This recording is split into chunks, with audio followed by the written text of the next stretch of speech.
நயினார் அண்ணனை பொறுத்த வரைக்கும் எங்களுடைய மாநில தலைவராக பொறுப்பேற்றவுடன் அவருடைய முதல் கட்டளைன்னு தான் நான் சொல்லுவேன், செருப்பு போடணும் அப்படிங்கிறது. எப்பொழுதுமே ஒரு மாநில தலைவர் சொல்வது கேட்பது எங்களுடைய கடமை, அது எங்களுடைய கட்டாயம். அது மட்டும் இல்ல, அவர் செருப்பை வாங்கிட்டு வந்துட்டாரு.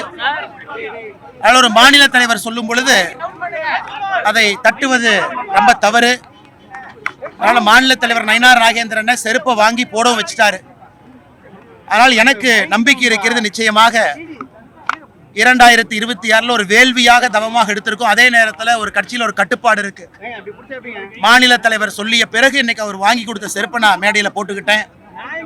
நிச்சயமாக 2026 திராவிட முன்னேற்ற கழகத்தினுடைய ஆட்சி தமிழகத்திலிருந்து அகற்றப்படும் என்கின்ற முழு நம்பிக்கை இருக்கு. இதை விட முக்கியம், நான் செருப்பு போடுவதை விட முக்கியம், இன்னைக்கு பாரதிய ஜனதா கட்சியினுடைய புதிய தலைவராக எங்களுடைய சட்டமன்றத்தினுடைய குழு தலைவர் அண்ணன் நயினார் நாகேந்திரன் அவர்கள் தேர்வு செய்யப்பட்டிருக்கிறாங்க, இன்னைக்கு பொறுப்பேற்றிருக்கிறாங்க.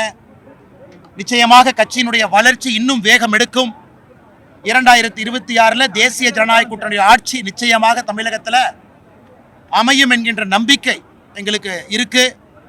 அதற்கு கடுமையாக உழைப்போம்.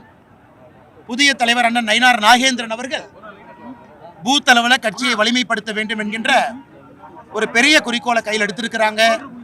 அது நடந்து கொண்டிருக்கிறது. வருகின்ற காலத்தில் இன்னும் சிறப்பாக அது நடக்கும் என்கின்ற உறுதிமொழியும் தொண்டர்கள் அளித்திருக்கிறார்கள்.